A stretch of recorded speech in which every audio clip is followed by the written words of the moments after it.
sanitizer. Right. Oh, well. Right, yeah, okay. All right, we ready? We're ready to roll. All right, good morning, everybody. Thanks for your attention and your time.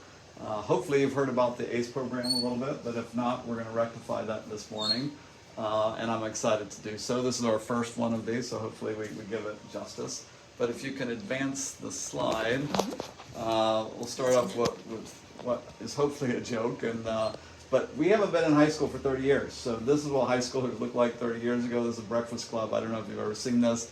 The guy on the left specialized in detention. That was me in high school. I'll tell you a little bit about that in a minute. She was the rock star. I don't think there's a rock star there, but that's kind of who we are. And if you can advance one more slide. We were already introduced properly, so I don't need to do that. I go by JR. She goes by Jane. We have we're going to talk about managing finances, which is what your whole course is about. We have kind of two topics for you today in that regard. The first one I'm going to do, which is the easier one, which is the more money you have, the easier it is to manage it. It's pretty obvious, right? But I'm going to spend a minute about that. And Jane's going to take the harder topic about understanding your credit, which is a critical component of managing your finances going forward. So with that, I'm going to ask for your indulgence that you allow me to talk about myself for a minute. Not because I'm special, but because I think I'm not. And I think my story is like yours may be, and like many other people out there. But my background may be similar to yours. I've got some very embarrassing photos of my childhood here. But I grew up in a smaller town than you, in Oklahoma. 10,000 people, one traffic light. I thought I was going to be a cowboy. Like the gentleman here, I rocked the mullet in high school. And when I was a junior in high school, I'm very embarrassed to admit this to my colleagues. I admitted to my children for the first time this week as I was preparing for this. But when I was a junior, I had D's and F's in high school. And then something changed. And that's kind of the inspiration for this program. But I met a girl, and I needed to take her out on a date, and I didn't have any money. And my dad worked out a deal. You start making better grades, they'll start paying you for it. And those D's and F's went to B's and C's, went to A's and B's after that. And then if you could advance the slide, I eventually went to college. I got to go to Harvard as a graduate student. And I've worked all over the world, including in Europe and Asia. First with an accounting firm called Ernst & Young, then with an investment bank called JP Morgan. And I've been proud to return to the Midwest here working for Central Bank for the past 2.5 years. And so it's been a fun ride, but it started with D's and F's. And so I thought I wanted to make that point to go to the next slide. Out of these 30 years, what were my takeaways? I had 3. The first one I already told you and you already know. The more money you have, the more easy it is to manage your finances.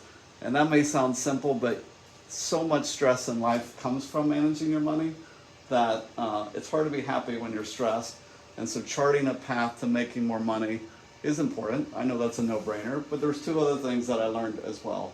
Number 1, I've worked with and lived with people from all around the world, all different backgrounds, all different education levels. And the people that seem to do well on this front are people that worked hard and took chances. And so my implicit takeaway from that is we're all basically the same.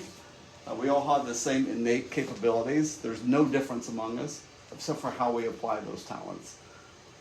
But sometimes we need encouragement to do so.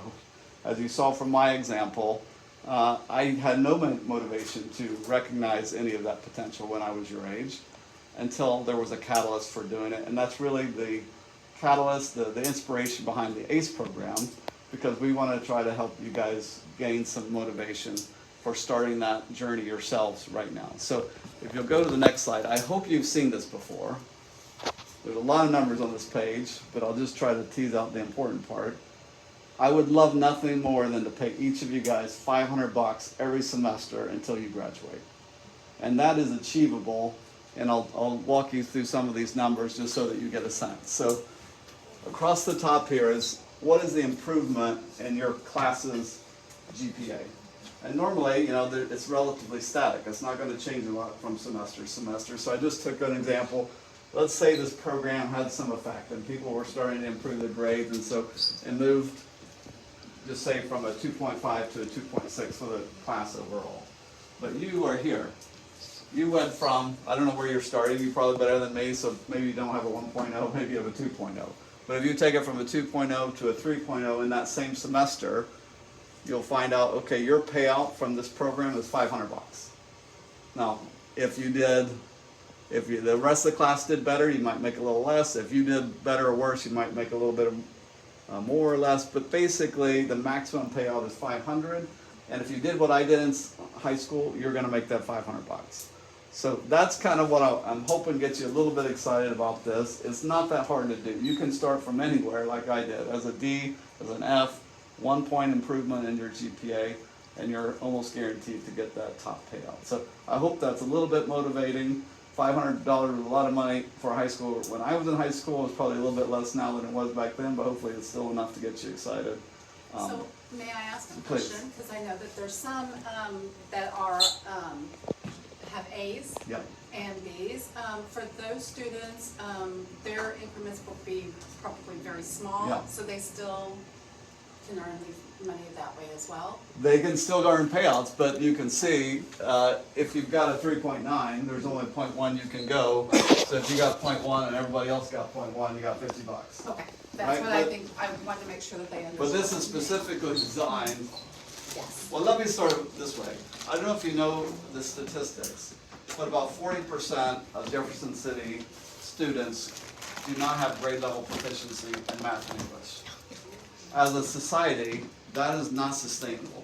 You're gonna have two different, Sorry, Okay, we'll okay. wait on that. Slowing to go, I'm right? sorry. I mean, you'll have the 60% that are fine, and maybe they go to college, or they do. The other 40% might have a tougher sledding. I'm more worried about the 40%. I'm just very open and honest about that. That's why we designed the program this way, to get people on a more level playing field. And the hope is, obviously, for those that have lower GPAs, they'll discover what I discovered, which is it's a lot easier than you think. Just pay attention in class, do a little bit of homework, and you can improve your grades and your life outcomes. And for those that already have A's and B's, well, maybe there's a little more focus and attention in the class. Maybe it helps them indirectly in that way. And number two, who doesn't want to live in a better society where we have more equal outcomes? So I'm hoping everybody, either directly or indirectly, sees benefits from the program.